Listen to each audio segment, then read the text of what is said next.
rifamicinas, como la rifampicina y la rifaximina.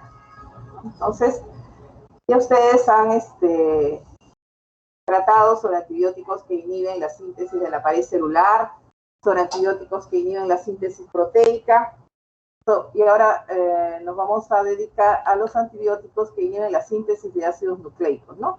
Tenemos que van a actuar, por ejemplo, las quinolonas, ¿no? Inhibiendo el superenrollamiento del DNA, actuando sobre la enzima, una de las... Ustedes saben que dentro del núcleo de la bacteria, dentro de la estructura celular bacteriana, no existe un núcleo central como las células animales. Existe, el material nucleico está disperso y el DNA es bastante extenso, entonces tiene que superenrollarse y para eso existen las topoisomerasas como la DNA girasa, ¿no? Entonces las quinolonas actúan a este nivel, inhibiendo a esta enzima y van a evitar el superenrollamiento del DNA. Tenemos también las rifampicinas que van a actuar, ¿no?, a nivel de la RNA polimerasa para impedir la síntesis de ácidos nucleicos. Tenemos también que actúan a nivel de las enzimas que tienen que ver con la síntesis de los folatos, como las sulfas y el trimetoprim. Muy bien. Entonces, las quinolonas, como las fluorquinolonas, que son las más modernas, desde el año 70 más o menos, ¿no?, porque las antiguas datan desde la época de la primera generación de la década del 60, eran simplemente quinolonas, pero al agregarles el flúor, tienen un poder que amplía su espectro antibacteriano y también su potencia bactericida, ¿no? Entonces actúan a nivel de las cadenas del DNA. ¿Sí? Doctora Estupiñán, buenos días, disculpe. No se ve sus diapositivas, doctora. Pero me dijo que ya las veía. No, no se está observando, doctora. Bueno, vamos a ver, un ratito.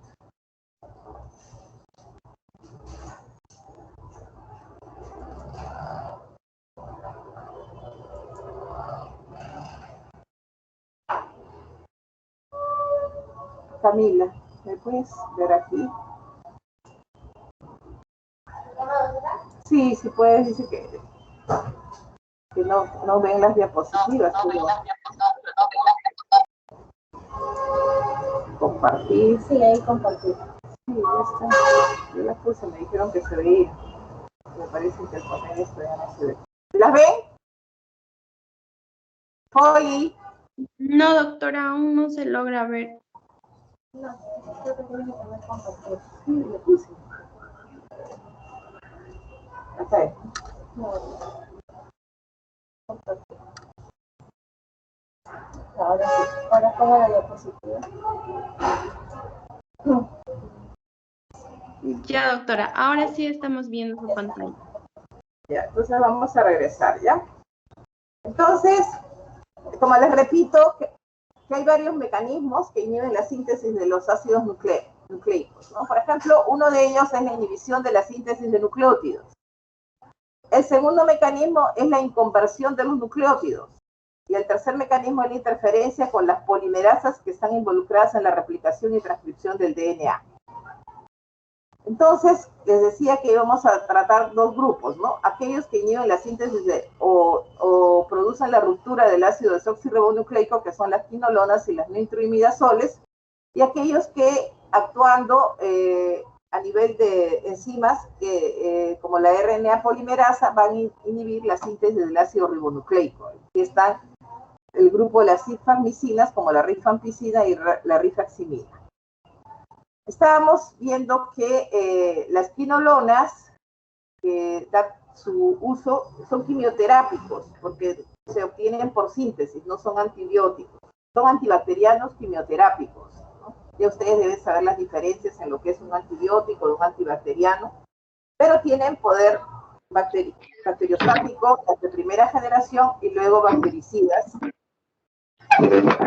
las fluorquinolonas, ¿no? Estas, por ejemplo, actúan sobre, les explicaba anteriormente que el material nucleico de la bacteria está disperso en el citoplasma y es bastante grande. Para contenerse dentro de la célula bacteriana tiene que estar súper enrollado. Y para ese súper enrollamiento existen unas enzimas, que son las topoisomerasas, como la DNA girasa. Entonces, existen otras, ¿no? Por ejemplo, la DNA polimerasa, la DNA ligasa, pero va para la que tiene que ver, la topoisomerasa que tiene que ver con el superenrollamiento es la DNA girasa. Y esta es la que va a ser inhibida por la acción de las quinolonas, ¿no? Las quinolonas de primera generación que se comenzaron a utilizar después de su síntesis en la década del 60, y a partir del 70 que se le agrega un flúor a la molécula de las quinolonas y se convierten en fluorquinolonas y luego han dado origen a varias generaciones, ¿no? Tenemos hasta el momento hasta la cuarta generación. Después tenemos aquellas enzimas, aquellos antibióticos que van a actuar sobre la enzima RNA polimerasa, ¿no? Y que van a impedir la síntesis del ARN bacteriano, ¿no? Después tenemos aquellas que van a inhibir van a actuar sobre la síntesis de los folatos, actuando de alguna manera sobre las enzimas, como las sulfas, ¿no? Las sulfas y sus derivados, como el trimetoprim, que actúa inhibiendo el aldihidrofolato reductasa. Entonces vamos a tratar, ¿no?, que las quinolonas, resumiendo lo que hemos explicado, que actúa a nivel de las cadenas del ácido desoxirribonucleico, impidiendo su superenrollamiento porque sí inhiben a la enzima DNA girasa. Y falta mencionar el grupo de los nitroimidazoles, que como el dimetridazol, el metronidazol y el tinidazol, que van a dar lugar a la disrupción de las cadenas de ácido desoxirribonucleico, impidiendo su reparación, ¿no? Estas van a romper, van a producir la ruptura de las cadenas de DNA. Entonces, vamos a hablar sobre las quinolonas, ¿no? El núcleo original de las quinolonas, ¿no? Ustedes saben que la estructura química es muy importante para su acción bacteriostática o bactericida, ¿no? Entonces, fundamentalmente las quinolonas tienen una estructura formada por dos anillos, ¿no? Un nitrógeno muy importante en la posición C1, ¿no? El grupo carboxilo en la posición C3 y el grupo carbonilo en la posición C4. Todo esto le da facultades para producir efecto bacteriostático y fundamentalmente sobre gérmenes gram negativos, excepto la pseudomonas, ¿no? Pero a partir de la década del 70, como les dije, se agregó el flúor, ¿no? El flúor en la posición 6, acá, y esto le aumenta su espectro hacia gérmenes gram positivos y extiende su espectro contra gram negativos, incluyendo la pseudomonas, ¿no? Y desde allí en adelante, las siguientes, siempre ya con la molécula de flúor en la posición 6, se le han aumentado modificaciones fundamentalmente en la posición 7, ¿no? Y sobre el nitrógeno, y esto hace que mejore su espectro antibacteriano y la biodisponibilidad. Entonces, la estructura primaria, digamos primigenia, es la que dio lugar al ácido nalidíxico, el más antiguo de todos estos, que químicamente viene a ser el 4-oxi-1,4-dihidroquinoleína, ¿no?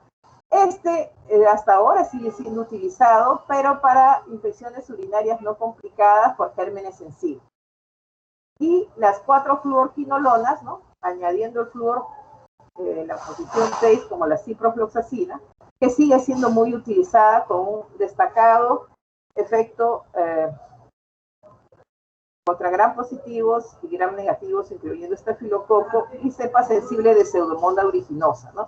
Lamentablemente, como nos ha ocurrido con la mayor parte de moléculas antibióticas, el mal uso o abuso o uso indiscriminado nos ha dejado ganar la batalla por las resistencias bacterianas, ¿no? Entonces, en la década de los 80 hasta el año 90, la ciprofloxacina era como una estrella, digamos, ¿no?, en el tratamiento de las infecciones antipseudomoniales, pero ahora ya la mayor parte de pseudomonas aeruginosas intrahospitalarias son resistentes a ciprofloxacina, ¿no?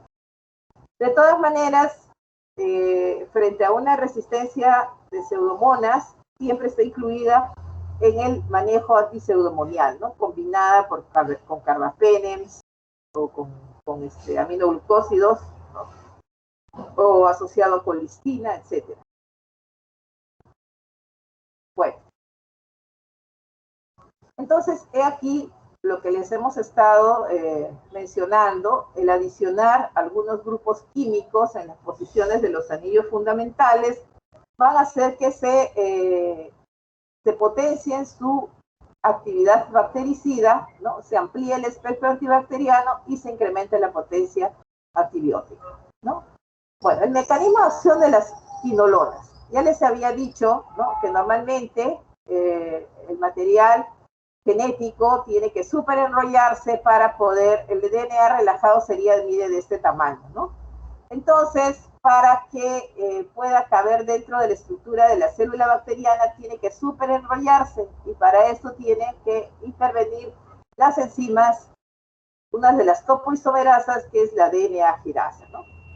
Entonces, ¿dónde actúan las quinolonas? Van a irrumpir, van a interactuar con las DNA girasas y van a impedir el superenrollamiento, y el DNA queda relajado, ¿no? Y eso produce la muerte bacteriana. O sea, tiene efecto bactericida. Entonces, la inhibición de la enzima DNA girasa es la que le permite tener acción eficaz contra los gram negativos. Pero también se ha descrito que frente a la acción de los gram positivos, además de interactuar con la DNA girasa, va a inhibir la acción de otras topoisomerasas, como la topoisomerasa 2 y la topoisomerasa 4. Como les repito, se clasifican desde la primera hasta la cuarta generación. Las de la primera generación, su representante de origen es el ácido nalindíxico, nombre comercial guantomilón, y actúa sobre todo sobre bacterias gram negativas, sin incluir las pseudomonas, ¿no? De esta generación tenemos sus sucedáneos como el ácido oxolítico, la sinoxacina, el rosoxacina, el ácido pipemídico y el ácido pirimídico.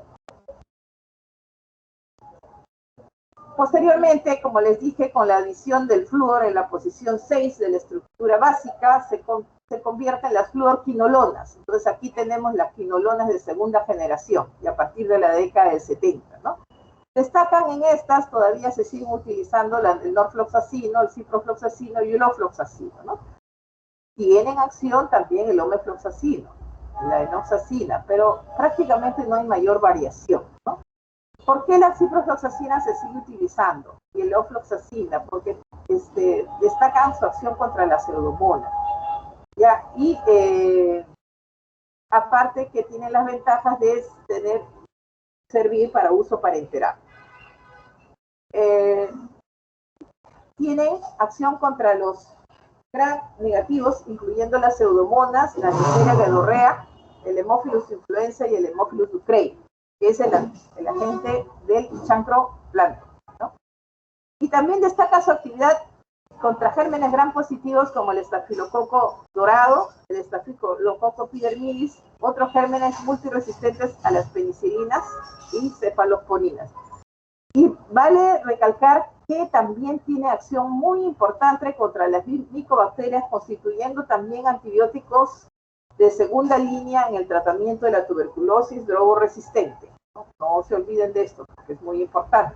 Omefloxacina y ofloxacina, sobre todo, son utilizados en el manejo de la tuberculosis como fármacos de segunda línea. Camila, por favor, tu parte.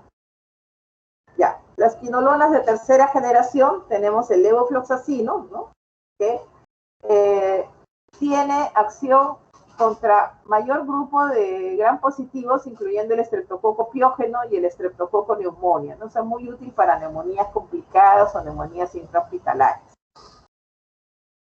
Incluso ahora se está utilizando, ¿no?, en el manejo del COVID, que se complica con bacterias intrahospitalarias, ¿no?, el levofloxacino, o incluso también en forma ambulatoria. Y las quinolonas de cuarta generación destacan el gatifloxacina y el momifloxacino, ¿no?, que el moxifloxacino también tiene uso parenteral.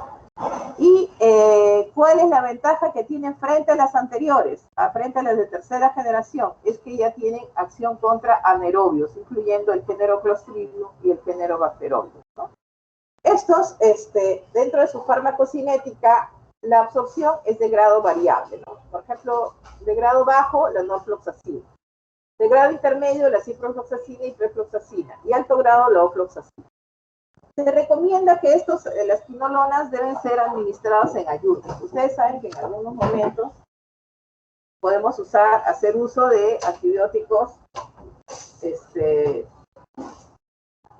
antes o después de los alimentos, ¿no? Entonces, en este caso se recomienda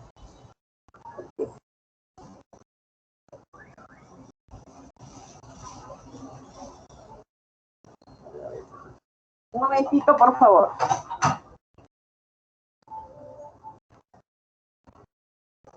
Buenos días. ¿Qué trabajo es usted, señor? Fuera de su hora de trabajo.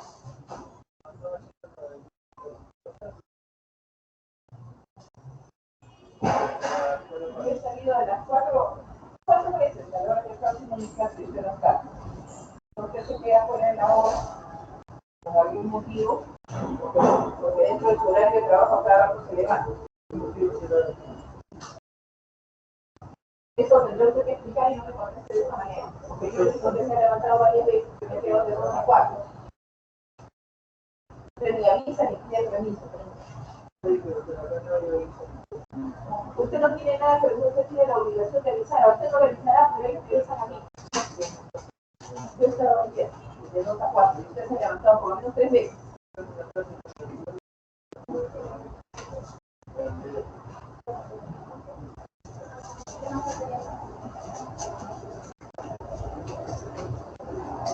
He dado la orden, Pablo, que los padres se quedan acá. Todo el mundo firma la hora que quiera. No los dejes afuera. Estoy viniendo 5:30 de ese día. Muy bien, entonces continuamos. La biodisponibilidad es bastante buena, hasta de un 85%, ¿no? La vida media puede transcurrir, dependiendo de los fármacos, entre los 30 minutos hasta las 2 horas y media. La ventaja que tienen es que tienen un mínimo pasaje, mínimo efecto del primer paso. Tienen, sobre todo en las fluorquinolonas, tiene amplia disposición en los tejidos y tienen capacidad de ingresar intracelularmente.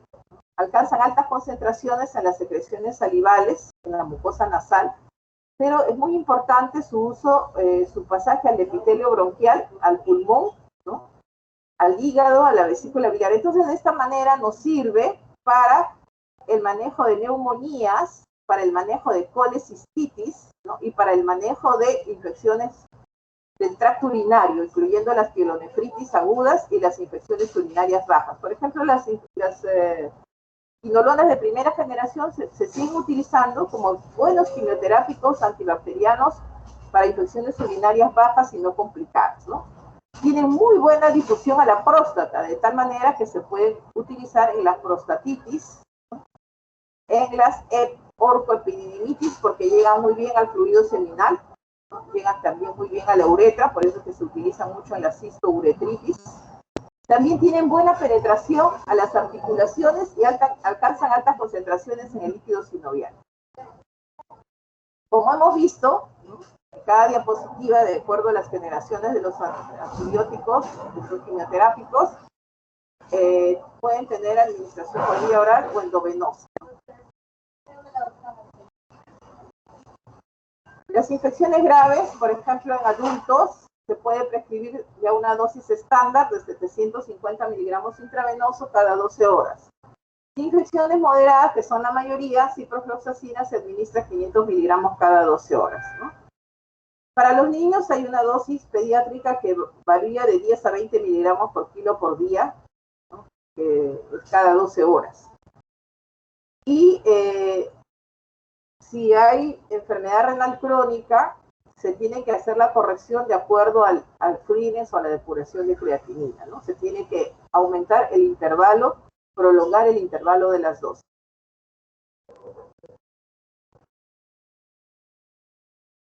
Respecto a las fluorquinolonas, en relación a las quinolonas de primera generación, tienen una vida media más larga, un espectro antibacteriano más amplio, ¿no?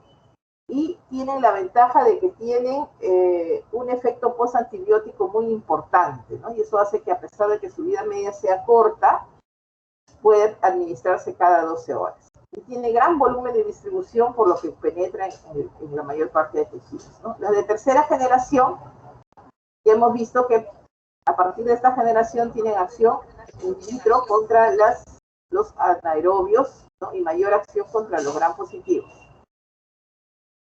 La gatifloxacina se utiliza desde el año 2000, o sea, ya más o menos 20 años, y es muy importante, aparte de las infecciones respiratorias, en las infecciones de la piel, en las infecciones geniturinarias, ¿no? Y como tiene se puede alcanzar grandes concentraciones en los senos paranasales, puede utilizarse en la sinusitis aguda, sobre todo de pacientes inmunodeprimidos, ¿no? Y la gemifloxacina, a partir del 2003, y también se utiliza sobre todo en neumonías, ¿no?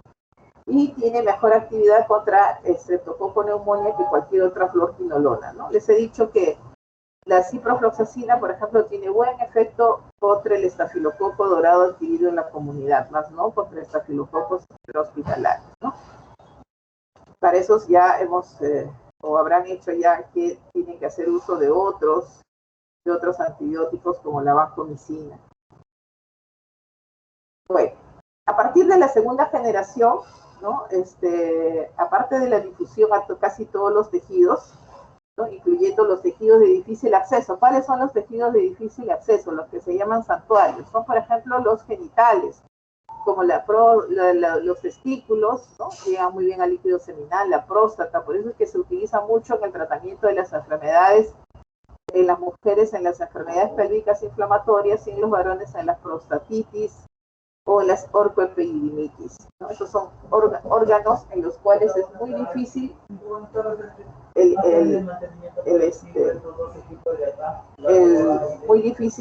el acceso a estos tejidos, ¿no?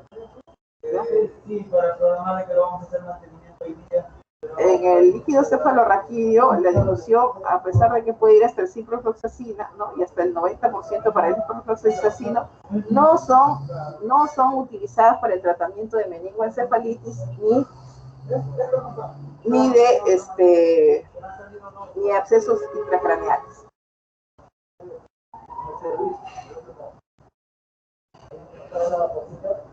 Entonces, concluyendo, para el uso clínico, las de primera generación son útiles para infecciones urinarias y entéricas, ¿no? Porque también son sensibles a algunos gram negativos como la salmonela, la shigella. Ahora vamos a ver las indicaciones clínicas. Y la de segunda generación, sobre todo para infecciones urinarias complicadas o no, prostatitis, uretritis, cervicitis, incluyendo las infecciones gonocócicas, ¿no?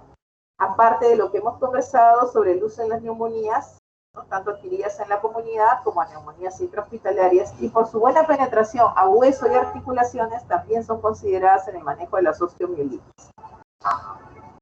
Entonces, las indicaciones terapéuticas tenemos infecciones urinarias complicadas o no, infecciones de las vías respiratorias, altas y bajas, otitis externa, incluyendo las otitis a pseudomonas que se producen en los pacientes diabéticos, la sinusitis, ¿no? En neumonía intrahospitalaria, incluyendo gram negativos, enfermedades diarreicas producidas por enterobacterias e infecciones en pacientes con neutropenia, ¿no? Ya hemos visto de las dosis, ¿no? Como les he dicho. Enfermedades de transmisión sexual, ¿no? Son antibióticos de segunda línea. Inacción contra clamidia, trachomatis, Neisseria gonorrea, Haemophilus ducreyi, ¿no? La dosis, por ejemplo, ciprofloxacina de 250 a 500 miligramos por día, o sea, repartida en 2 tomas por 7 días. Y la levofloxacina, como tiene un efecto postantibiótico más prolongado, 500 miligramos por día.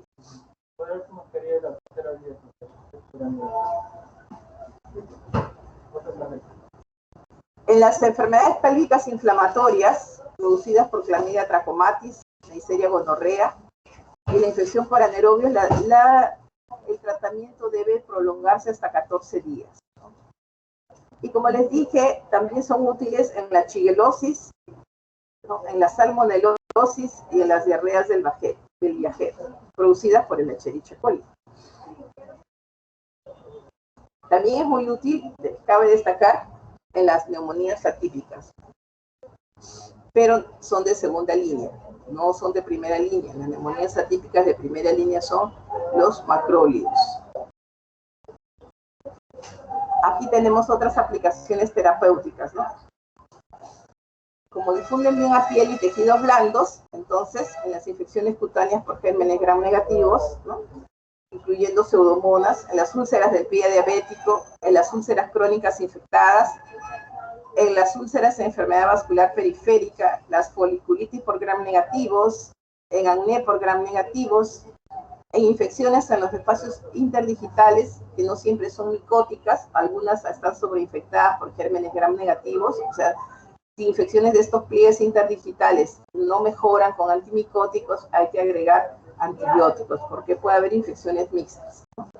Hay infecciones de heridas quirúrgicas, las enfermedades de transmisión sexual, como les he dicho, ¿no?, las gonococias no complicadas, las uretritis y las cervicitis, incluso por no gonocócicas, como por el Haemophilus ducreyi, las EPI, ¿no?, asociadas con metronidazol o clindamicina o cefoxitina, las infecciones por Clamidia trachomatis, incluso muy útiles en el uso tópico, en la conjuntivitis del recién nacido por Clamidia trachomatis, ¿no?, en el chancroide y en las donovanosis, ¿no? Entonces también son útiles en las infecciones cutáneas, como les dije, que tenían acción contra micobacterias, incluyendo las no tuberculosas, ¿no?, y en la lepromatosa, asociadas a dapsona y clofacilina.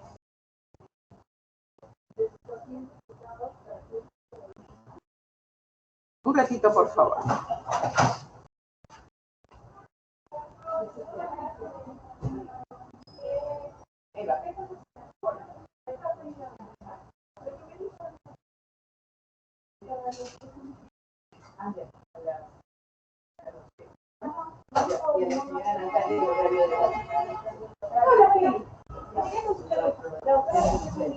Me dijo que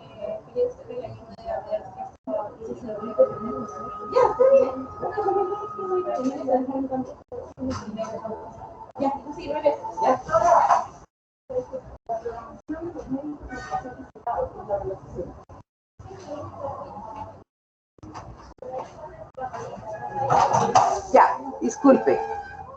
Pero como les dije, como todos los antibióticos han desarrollado resistencia, hay mecanismos de resistencia bacteriana. Un ratito. Ya.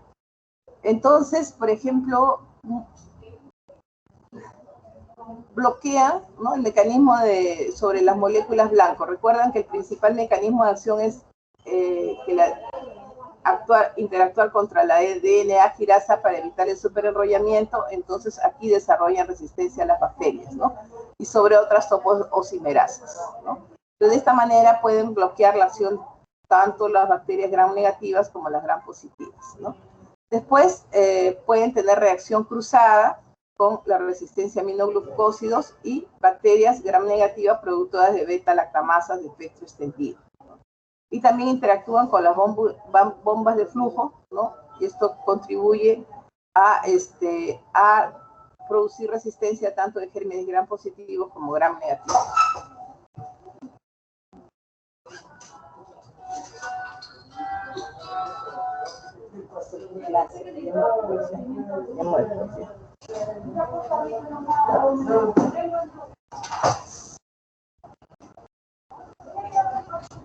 Como reacciones adversas, ¿no? En general son antibacterianos bien tolerados, pero de un 3 a un 17% pueden presentar manifestaciones gastrointestinales como náuseas, vómitos, disconfort abdominal, diarrea y colitis asociada con antibióticos cuando el uso es mayor a 7 días. Pueden también provocar cefalea, mareos, ¿no?, pero rara vez alucinaciones y delirio. Pueden producir también manifestaciones cutáneas como rash y fotosensibilidad. Puede dar una artropatía en niños, ¿no? Hay estudios que se hicieron en ratas en que las quinolonas interferían con el desarrollo del cartílago de crecimiento. Eso no se comprobó, pero sin embargo, en niños menores está restringido su uso y siempre hay que sopesar riesgo-beneficio. También a nivel hematológico pueden producir alteraciones en el hemograma, puede producir leucopenia o sinofilia, puede producir hemólisis, trombocitopenia, incluso pueden producir coagulación intravascular diseminada. Durante el tratamiento podemos verificar elevación transitoria de transaminasas. Rara vez se produce un daño hepático persistente, ¿no? Obviamente esto obliga a retirar el tratamiento.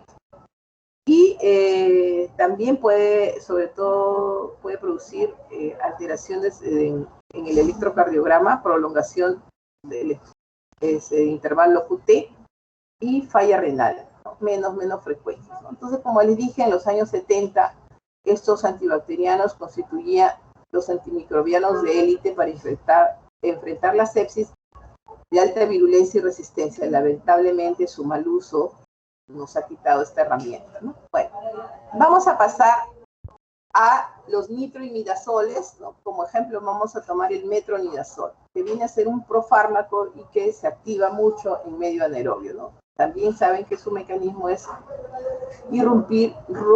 producir la ruptura del DNA, ¿no?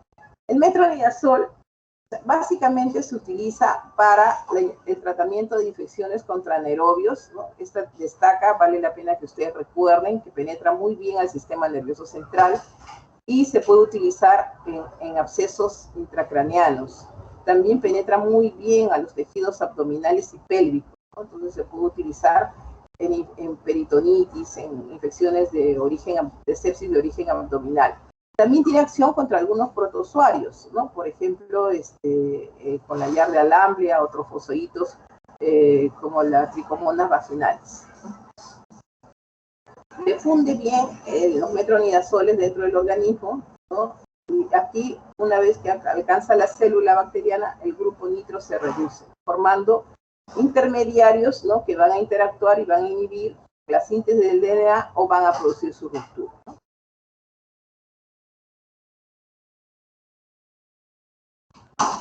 El metronidazol también cabe destacar a par de su acción contra gérmenes anaerobios, contra el Helicobacter pylori.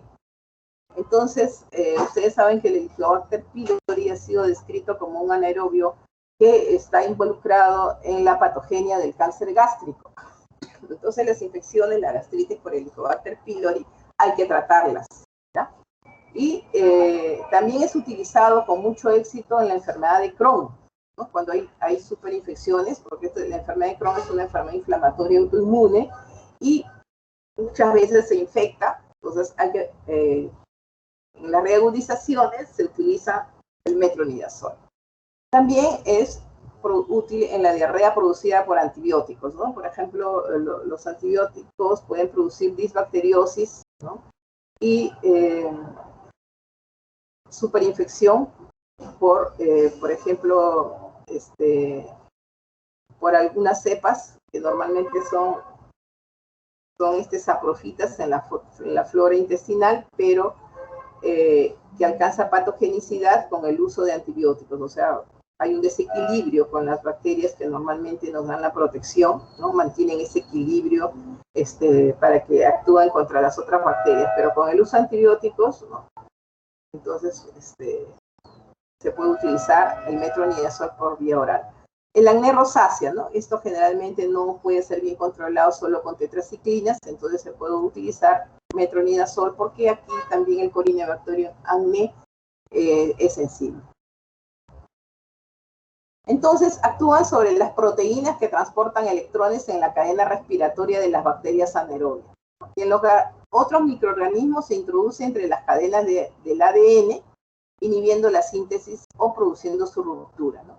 Entonces, en términos generales, el metronidazol es antibacteriano, bactericida, tricomonicida y amebicida, ¿no? Muy útil también para las infecciones por ameba, por entamoeba histolítica. Es efectivo tanto en las células en fase de división celular como en las células en reposo. Es importante, tiene una ventaja físico-química que es de bajo peso molecular y tiene muy pobre unión a proteínas, ¿no? Entonces es muy eficaz. Prácticamente no induce resistencia bacteriana, ¿no? Son pocos los gérmenes que producen resistencia bacteriana, ¿no? Uy, entonces, ya, como les dije, a nivel del género Bacteroides, tiene acción contra todos los bacteroides, incluyendo el Flagelis, ¿no?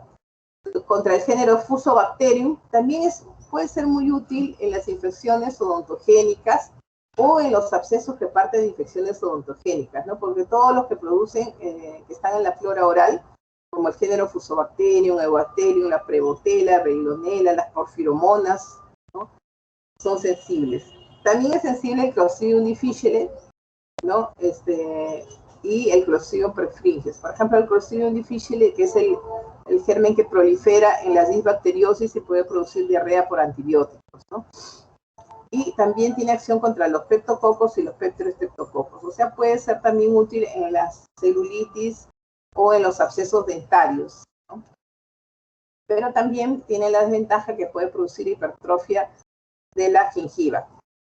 Entonces, tiene acción contra Haemophilus vaginalis y contra Gardnerella vaginalis. Estas son productoras de vaginosis bacterianas. Entonces, en las infecciones vaginales mixtas, por ejemplo, que pueden ser combinadas por tricomoniasis sobreinfectadas con estos gérmenes, con Haemophilus vaginalis, Gardnerella vaginalis, el metronidazol, los óvulos o el tratamiento tópico de metronidazol es muy útil, ¿no? Entonces aquí está todo el género Bacteroides que es sensible, ¿no? También es muy útil y muy sensible el Campylobacter fetus, ¿no? La entamoeba histolítica, el Mycoplasma hominis, también puede producir superinfecciones, ¿no? Las perfiromonas. Bueno, viene en presentaciones de tabletas de 250 y 500 miligramos, y una suspensión para uso pediátrico que viene de 250 miligramos por 5 mililitros, y en óvulos para aplicación intravaginal de 500 miligramos. Eso se administra una vez al día. Y después de la administración intravaginal, por vía vaginal, las concentraciones del fármaco son pobres, ¿no? Entonces no tiene absorción sistémica. Cuando es administrado por vía sistémica, distribuye bien a la mayor parte de tejidos y fluidos corporales, incluyendo el hueso, la bilis, o sea, también muy útil para las colicistitis, donde se sospecha que hay infección por anaerobios, en las infecciones en las peritonitis, ¿no? En las infecciones pélvicas, ¿no? Las infecciones vaginales y seminales, ¿no? Cruza la barrera hematoencefálica produciendo niveles significativos en líquido cefalorraquídeo y por eso es útil en las infecciones intracraneales donde se sospechan anaerobios, ¿no? Por ejemplo, les he dicho abscesos o celulitis faciales que puedan ser derivadas de infecciones primarias odontogénicas, ¿no?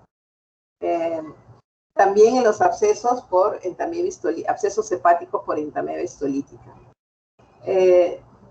En realidad, se le ha reconocido un potencial mutagénico y carcinogenético, y como cruza la barrera placentaria y se excreta por la leche, está contraindicado en las madres, ¿no? Que dan de lactar y en las gestantes de cualquier trimestre. Se metabolizan a nivel hepático por hidroxilación, oxidación y glucurono-conjugación. El metabolito más importante es el 2-hidroximetilmetronidazol, que tiene actividad bactericida y antiprotozoal. Se excretan por vía renal y también por vía fecal. Su vida media es aproximadamente de 8 horas. No hay que corregir en enfermedad renal, no hay que corregir los parámetros farmacocinéticos, y el fármaco se puede eliminar por hemodiálisis pero no se remueve por peritoneodiálisis, ¿no? En los pacientes con difusión hepática, el metabolismo es más lento, porque ya hemos visto que todos los procesos se hacen de biotransformación, ¿no? Por hidroxilación y glucuronoconjugación se hacen a nivel hepático, de los microsomos hepáticos, ¿no? Entonces puede producir acumulación del fármaco y sus metabolitos, entonces requeriría reajuste de dosis.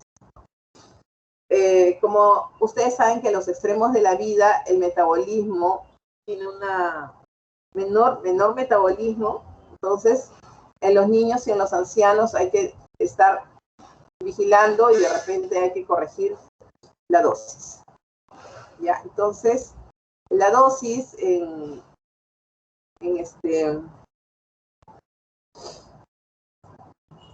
para infecciones anaeróbicas, ¿no? Por ejemplo, peritonitis, abscesos, y necesitamos requerir la vía oral en adultos es de 1 a 2 gramos, ¿no? Cada 6 o 12 horas. Y en el niño se calcula la dosis de 15 a 20 miligramos por kilo. Para la giardiasis, por ejemplo, es de 15 miligramos por kilo por día y se reduce luego a 7.5 miligramos por kilo cada 6 horas, ¿no? Las vaginosis bacterianas se pueden tratar, depende, ¿no? 500 miligramos 2 veces al día por 7 días, ¿no? En las vaginosis producida por bacterias. Y en las tricomoniasis puede ser una dosis única, ¿no? Vienen incluso preparados de 2 gramos, o poder poner óvulos en niñas de 250 miligramos adolescentes cada 8 horas y en adultas 500 miligramos cada 8 horas por 7 días. En la colitis, ¿no? Las diarreas por superinfección, por Clostridium difficile, ¿no? De 250 a 500 miligramos cada 4 o 6 horas por 10 a 14 días, dependiendo, ¿no? Y en las parasitosis como la entamea histolítica, 2 gramos vía oral, ¿no? O intravenosa, en dosis única. En niños, 30 miligramos por kilo por día, dividido cada 8 horas. En absceso hepático, 500 a 750 miligramos, 3 veces por día, por 10 días, ¿no? Pero habría que asociarla con otros antibióticos si se requiere, ¿no? Entonces también puede ser usado tópicamente, también viene una solución para el tratamiento de la acné rosácea, ¿no? Se puede utilizar también como profilaxis quirúrgica cuando se va a hacer cirugía de esófago o de colon, ¿no? Y también en las víctimas de violación, para prevenir las infecciones de transmisión que son sensibles, enfermedades de transmisión sexual, 2 gramos vía oral en dosis única, ¿no? Y para la erradicación del Helicobacter pylori, también es un fármaco de segunda línea y se puede utilizar a 250 miligramos cada 8 horas por 14 días. ¿Qué reacciones adversas pueden dar? Neutropenia, disfunción hepática. En recién nacidos, en niños pequeños menores de 3 meses, se puede presentar convulsiones y neuropatías periféricas. Es categoría B de riesgo en el embarazo, no se recomienda. En realidad no se recomienda, siempre hay que sopesar. En el primer trimestre está contraindicado. Y en los demás trimestres siempre sopesar riesgo-beneficio, porque les he dicho que podría tener efecto carcinogenético mutagénico, ¿no? Produce serostomía que puede contribuir a la enfermedad periodontal, caries o candidiasis oral, ¿no? O sea, si bien es cierto que la mayor parte de gérmenes que producen abscesos o infecciones odontogénicas son sensibles, hay otras alternativas como la clindamicina, ¿no? Que se prefiere. El metronidazol se deja más para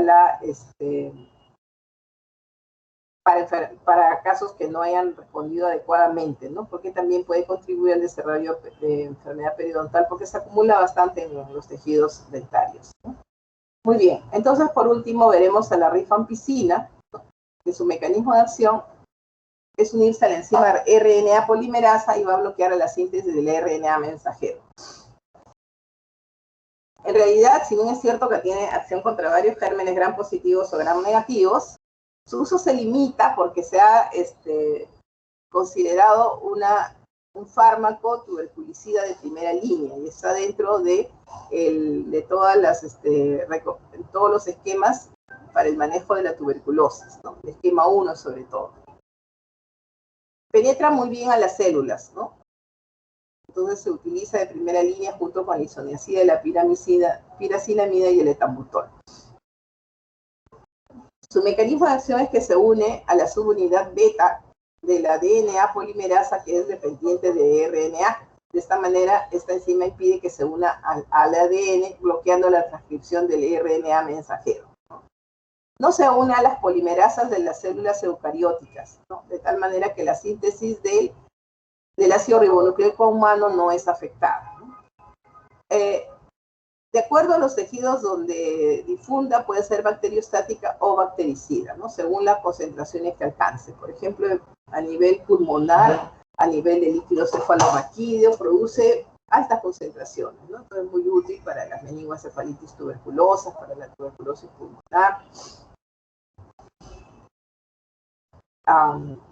En realidad no debe utilizarse, si bien es cierto que el estafilococo y otros gérmenes gram negativos como la Neisseria meningitis o la Neisseria gonorrea son sensibles, no se recomienda para evitar que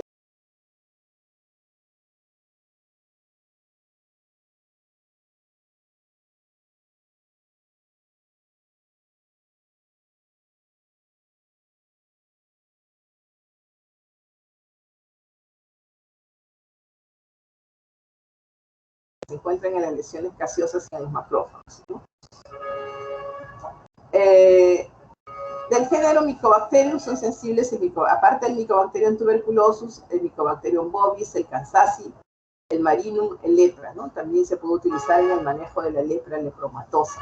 Algunas cepas del Mycobacterium avium, del intracelular y el portuitum también son sensibles. Como les dije, es extremadamente muy activa contra la Neisseria meningitis, incluso cuando hay brotes. Ahora ya no hay porque hay vacunas, ¿no? Pero cuando había antes en la antigüedad brotes epidémicos de meningitis meningocócica, el personal de salud que atendía a esos pacientes o los contactos intradomiciliarios se les daba la profilaxis con rifampicina, ¿no? Útil también en Staphylococcus aureus, ¿no? Osteomielitis, en las infecciones por hemófilos influenza, pero por supuesto que hay otros fármacos que también pueden ser, así que no se utilizan infecciones por hemófilos influenza, ¿no? Infecciones por Legionella neumófila tiene muy buen resultado, pero como les he dicho, los de elección son los macrólidos. También tiene acción contra clamidia trachomatis, poxvirus y adenovirus, ¿no? O sea, tiene efecto antiviral. Esto sí es destacado. Pero como les digo, la recomendación internacional es no usarlo más que para infecciones tuberculosas. Infecciones o enfermedades tuberculosas, ¿no? Muy bien. La farmacocinética se absorbe muy bien por vía oral y por vía parenteral, ¿ya? Se distribuye muy bien en la mayoría de los órganos, incluyendo pulmones, hígado, huesos, saliva, fluidos peritoneales y pleural. Atraviesa bien las meninges inflamadas, alcanzando concentraciones en el líquido cefalorraquídeo que incluso son del 10 a 20% de lo que hay en plasma. Pero sí se puede manejar con la meningitis. Se puede utilizar porque en las meningitis tuberculosas difunden muy bien. Atraviesa la barrera placentaria y se excreta en la leche materna. Produce un metabolito que tiñe de color anaranjado todas las secreciones, ¿no? Entonces las lágrimas, el líquido cefalorraquídeo, el líquido seminal, la orina, todo se tiñe de ese color anaranjado, ¿no?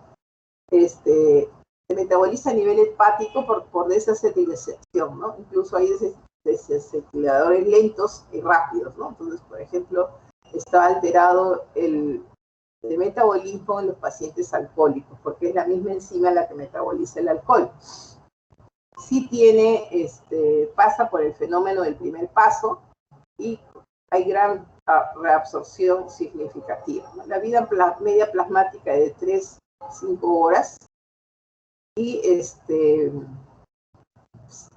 tiene una importante excreción fecal hasta el 60% y también por vía renal hasta el 30%, ¿no? La dosis única en el manejo de la tuberculosis en el paciente adulto es 600 miligramos cada 24 horas, ¿no? Esa es la dosis diaria máxima. En el niño, en el esquema 1, se le da la dosis de 10 miligramos por kilo por vía oral o intravenosa una vez al día durante los 2 meses que dura la primera fase del tratamiento, ¿no? Combinándolo con isoniazida, rifampicina, piracinamida y etrambutol o estreptomicina, ¿no? Y la segunda fase ya es seguido de isoniazida y rifampicina, ¿no? Interdiario, por 4 meses más, ¿no? La máxima dosis en el niño es de 300 miligramos. Ya. Destaca pues su efecto hepatotóxico, ¿no? Igual que la isoniazida y la piracinamida. O sea, cuando hay RAFAs, o sea, reacciones adversas a fármacos antituberculosos, hay que verificar cuál es el responsable de la RAFA, ¿no? En realidad se va reingresando dosis por dosis, fármaco por fármaco, ante una hepatotoxicidad severa, moderada o severa. Incluso cuando se inicia el tratamiento antituberculoso en los pacientes, hay que verificar un control de transaminasas a las 2 semanas del inicio del tratamiento para ver cómo va la función hepática. Como ya les mencioné el porqué, el consumo regular de alcohol aumenta el riesgo de hepatitis inducida por rifampicina, ¿no? Y se recomienda monitorizar la función hepática en todos los pacientes, descontinuando el tratamiento si se detectan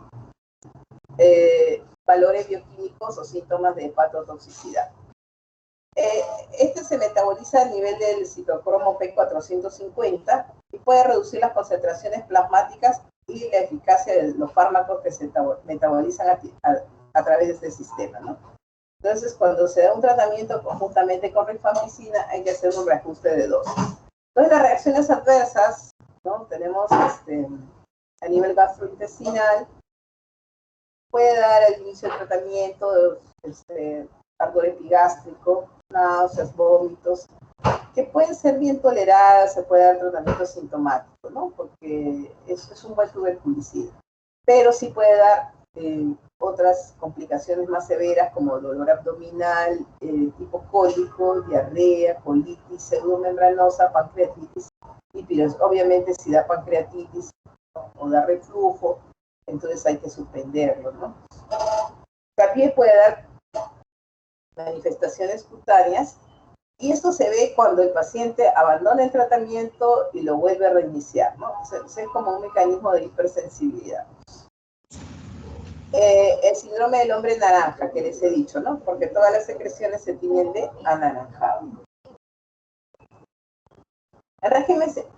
Regímenes intermitentes con dosis altas puede producir leucopenia, hemólisis, anemia, choque y insuficiencia renal. A nivel renal, las lesiones que se producen son nefritis intersticial, glomerulonefritis y síndrome nefrótico, ¿no? Muy bien, aquí ya hemos completado la clase. No sé si tienen alguna pregunta, por favor. ¿Preguntas, alumnos?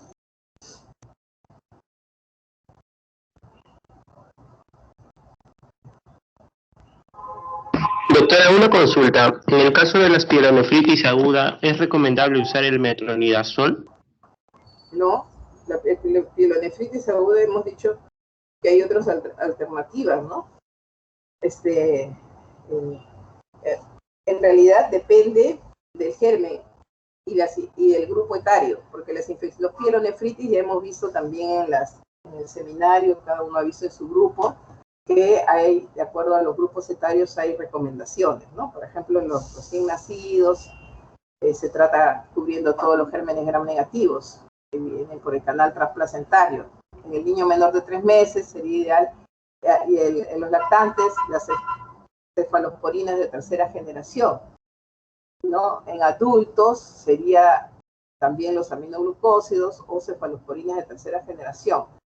Alternativas, hemos dicho, las quinolonas, pero el metronidazol ni la rifampicina los hemos considerado dentro de las infecciones urinarias, no son los fármacos de elección. O sea, siempre que nosotros elijamos un tratamiento antibiótico, tenemos que hacer consideraciones de 3 aspectos. Ustedes saben que en la infección hay tres entes que regulan el manejo, ¿no? El huésped, primero, con todos sus mecanismos de inmunocompetencia y sus afecciones o comorbilidades, ¿no? Sí. si tiene algún problema de que hay que reducir la dosis, etcétera, porque tiene alguna enfermedad crónica, por ejemplo, donde hepática o renal, ¿no? El agente infeccioso, considerar su virulencia, ¿no? Y su patogenicidad, y la predilección por los tejidos que tiene. Y el aspecto de las bases farmacológicas, conocer toda la farmacocinética y farmacodinámica del antibiótico. Entonces nosotros tenemos que hacer una evaluación de estas tres bases, ¿no? Las bases de la terapéutica, la base microbiológica, la base inmunológica y la base farmacológica para poder elegir el antibiótico de elección en cada patología. Y considerar pues la microbiología ¿no? Si yo voy a tratar una infección, digamos, una infección, a ver, una meningitis,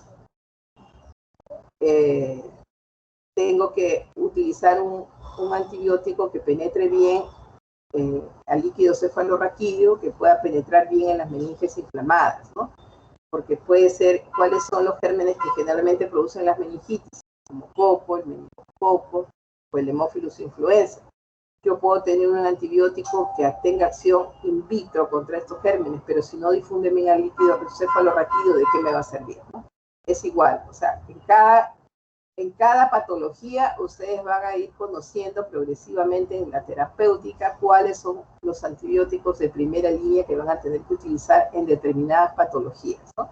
Dependiendo de la penetración al tejido, del agente infeccioso, ¿no? De la inmunocompetencia del huésped, por ejemplo.